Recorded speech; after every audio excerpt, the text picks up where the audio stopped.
Hello everybody, my name is Ivor Ambrose and I'm speaking to you from Athens in Greece. I'd like to say a few words at the beginning of this session, just to say first of all thank you very much to Ahmed El-Rida, who has invited myself and Katarina Papamikhail, an architect from INAT, to take part in this workshop with you today and tomorrow. We're very happy to be part of your workshop because we have been to Benghazi once before. It was in 2010, but this time we didn't have the opportunity to come. So using video and using PowerPoint presentations, we hope to make a contribution to your workshop and even to participate in the discussions with you. We're very happy to have this opportunity to speak about INAT, the European Network for Accessible Tourism.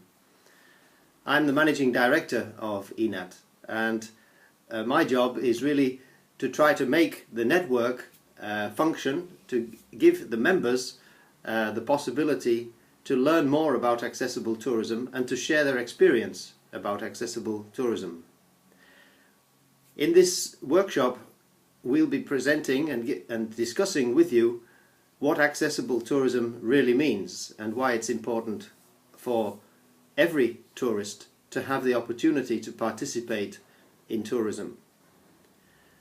We know from our experience that the role of the engineer is very important in determining the level of accessibility which is achievable in the infrastructure and also in the transport, and eventually also in the services that are provided at a tourist destination and in every tourism business, in fact.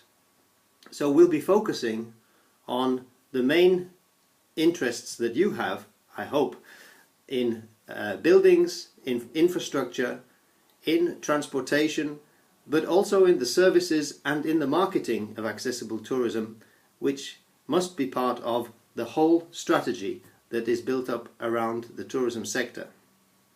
You need to have a strategy in order to reach the goals of making your destinations accessible for everyone.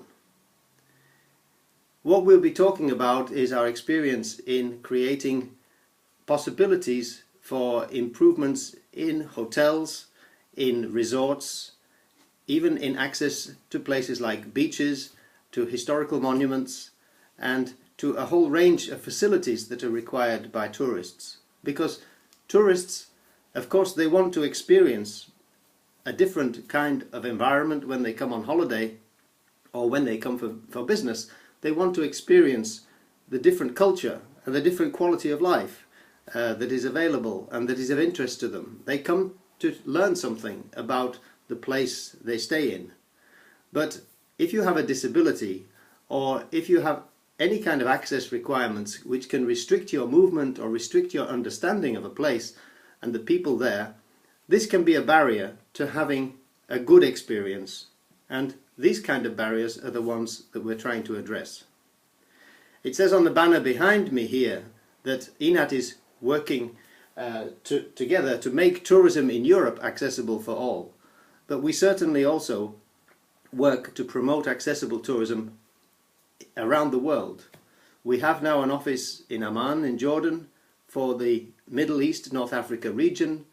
We have Ahmed El-Rida as a contact point for Libya, and we would also like to have better contact with all of you as collaborators with Ahmed and with INAT in the future to try to develop accessible tourism in Libya.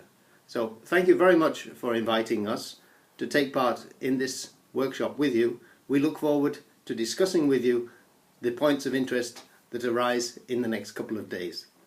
Congratulations on holding this workshop. Thank you very much.